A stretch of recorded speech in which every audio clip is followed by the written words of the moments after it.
साथियों, देश भर में जब से लॉकडाउन हुआ है, मजदूरों के साथ अमानवीय व्यवहार का सिलसिला लगातार जारी है और वो सिलसिला अभी भी बंद नहीं हुआ है।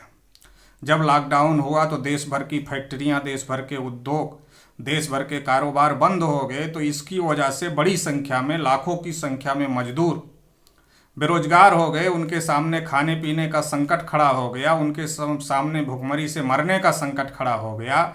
और इसकी वजह से लाखों की संख्या में मजदूर निकलकर सड़कों पर आ गए और मजदूरों ने हजारों किलोमीटर तक पैदल चल करके घर पहुंचने का निश्चय किया। अपने छोटे छोटे बच्चे, अपने परिवार को साथ में लेकर के हजारों किलोमीटर की पैदल यात्रा पर जब मजदूर सड़कों पर निकल पड़े तो उनके साथ भी बड़े पैमाने पर अमानवीय व्यवहार किया गया। कहीं उनको मुर्गा बनाया गया, कहीं उनके ऊपर लाठी चार्ज किया गया और मजदूरों को रास्ते में ही उनकी मर्जी के बगैर उन्हें रोक करके रखा गया। ये सारा अमानवीय व्यवहार मजदूरों के साथ में किया गया। तो इसके विरोध में बहुजन क्रांति मोर्चा ने काली पट्टी निषेध आंदोलन शुरू किया। और काली पट्टी निषेध आंदोलन जब चला देश भर में तो इसके दबाव में आकर के केंद्र सरकार ने ये फैसला लिया कि देश भर में स्पेशल ट्रेनें चला करके मजदूरों को उनके घरों तक पहुंचाया जाएगा। लेकिन जब ट्रेनें चली तो इसकी भी पोल खुल करके सामने आई कि मजदूरों से किराया वसूला गया और किराए से ज़्यादा भी वसूला गया। एक तरफ सरकार दावा कर रही है कि मजदूरों को उनके घरों तक पहुंचाया जा रहा है, दूसरी तरफ महाराष्ट्र में औरंगाबाद के पास से ये खबर आई कि रेल की पटरी पर कट करके 16 मजदूरों की मौत हो गई। आखिर अगर ट्रेन से मजदूरों को सुरक्षित उनके घरों पर पहुंचाया जा रहा है, अगर सरकार का ये दावा सही है, तो मजदूरों को ट्रेन की पटरी के सहारे अपने घरों पर पहुंचने का रास्ता क्यों चुनना पड़ा? निश्चित रूप से इस बात को साबित करती है कि मजदूरों के साथ में जो मजदूरों को सुरक्षित उनके घरों पर पहुंचाने का दावा सरकार कर रही है, ये दावा खोखला है, ये दावा झूठ है। और ये तमाम मीडिया रिपोर्टों में भी सामने आया। और जब ये पोल खुल गई कि सरकार मजदूरों से किराया ले रही है, और कई जगह तो ऐसी भी बातें सामने आई कि किराए से ज़्यादा भी मजदूरों से वसूले गए, तो इसके दबाव में आकर के सरकार ने फिर ये बात कहना शुरू किया कि 85% पैसा मजदूरों को उनके घर पहुंचाने का केंद्र सरकार दे रही है और 15% पैसा राज्य सरकारों को देना है। केंद्र और राज्य सरकारों का झगड़ा लगा करके सरकारों ने मजदूरों को बलि चढ़ाने का काम किया है, जो कि बहुत ज़्यादा निंदनीय है, बहुत ज़्यादा गलत है। और सवाल ये भी खड़ा होता है, आखिर क्या केवल पूंजीपतियों से कंपनियां चलेंगी? क्या केवल पूंजीपतियों से फैक्ट्रियां चलेंगी? क्या मजदूरों के बगैर फैक्ट्री, उद्योग, कंपनियां चलाई जा सकती हैं? निश्चित रूप से मजदूरों के बगैर फैक्ट्री, उद्योग, कंपनियां नहीं चलाई जा सकती हैं। जितना योगदान पूंजीपतियों का है, उससे कम योगदान मजदूरों का नहीं है। लेकिन मजदूरों के साथ ऐसा भेदभाव किया जा रहा है। सरकार एक तरफ तो पूंजीपतियों को 1,68,000 करोड़ रुपए माफ कर रही है कि उनका उद्योग, उनकी फैक्ट्री घाटे में चली गई, इसलिए 1,68,000 से ज़्यादा, 1,68,000 करोड़ से ज़्यादा एक तरफ पूंजीपतियों को माफ कर दिया गया। दूसरी तरफ मजदूरों को उनके घरों तक भी सुरक्षित पहुंचाने के लिए सरकार उनसे पैसा वसूलने का काम कर रही है। बहुत सारे मजदूरों की मौत हो गई है इसकी वजह से, सरकार की अव्यवस्था के कारण। तो ये जो अमानवीय व्यवहार है, ये अमानवीय व्यवहार आखिर सरकार क्यों कर रही है?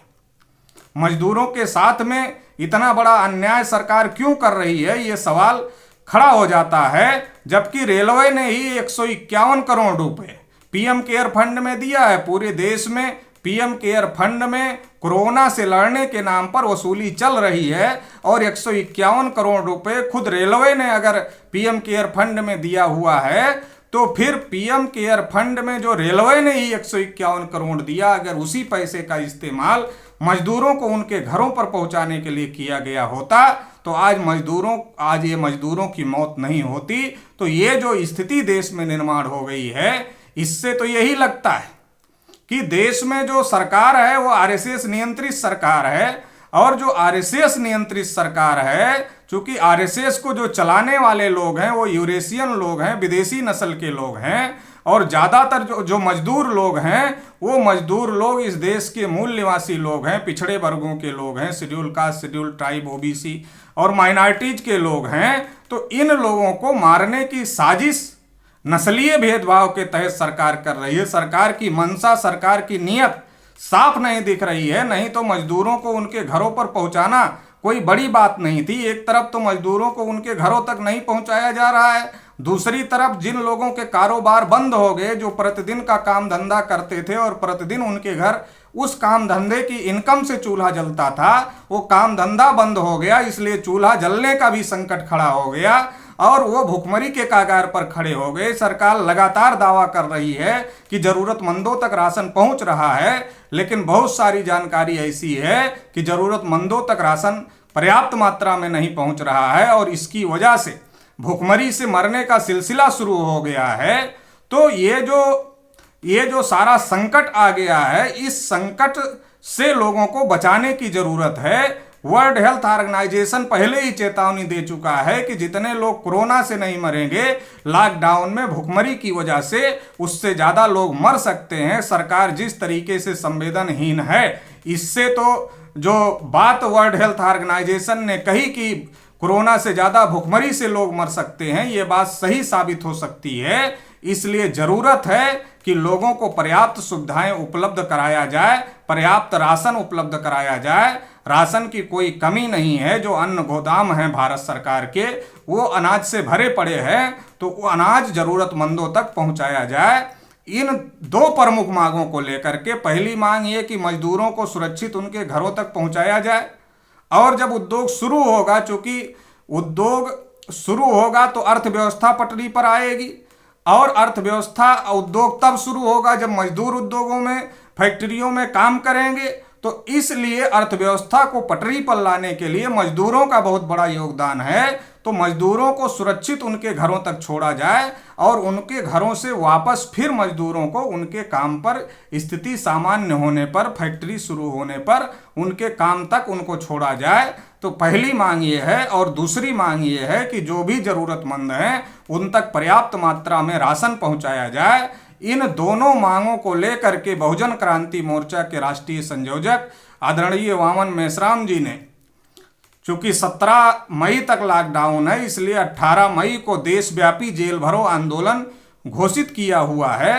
चूंकि राष्ट्रीय पिछड़ा वर्ग मोर्चा भी बहुजन क्रांति मोर्चा में शामिल है, इसलिए राष्ट्रीय पिछड़ा वर्ग मोर्चा का राष्ट्रीय अध्यक्ष होने के नाते मैं देश भर के सभी कार्यकर्ताओं को, सभी पदाधिकारियों को, सभी शुभचिंतकों को, तमाम दूसरे पिछड़े वर्ग के संगठनों को ये अपील करना चाहता हूं कि ये जो मजदूरों के और ज़रूरतमंदों के हित की लड़ाई है, इस लड़ाई के लिए जो आंदोलन 18 मई को किया जा रहा है, उसमें बड़ी तादाद में शामिल हो जाएं। उसकी तैयारी अभी से शुरू कर दें।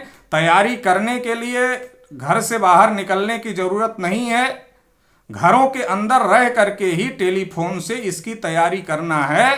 और 18 तारीख को मास्क लगाकर और सोशल डिस्टेंसिंग का पालन करते हुए इस आंदोलन में, जेल भरो आंदोलन में लाखों की संख्या में शामिल होकर के इस आंदोलन को सफल बनाना है, ताकि जो मजदूरों के साथ अन्याय हो रहा है उसको रोका जा सके, जो गरीबों के साथ अन्याय हो रहा है उसको रोका जा सके, और जो देश में एक बड़ा संकट निर्माण हो गया है भुखमरी का, उस भुखमरी के संकट से लोगों को बचाया जा सके, लोगों को निकाला जा सके। इसके लिए ये बड़ा आंदोलन किया जाएगा। अगर सरकार 18 तारीख के पहले कोई ऐसा निर्णय लेती है जिसकी वजह से ये जो संकट निर्माण हुआ है, ये संकट दूर हो जाएगा, अगर दूर हो जाएगा, ऐसा कोई सरकार गंभीरतापूर्वक निर्णय लेती है, तो इस आंदोलन को पीछे भी लिया जा सकता है।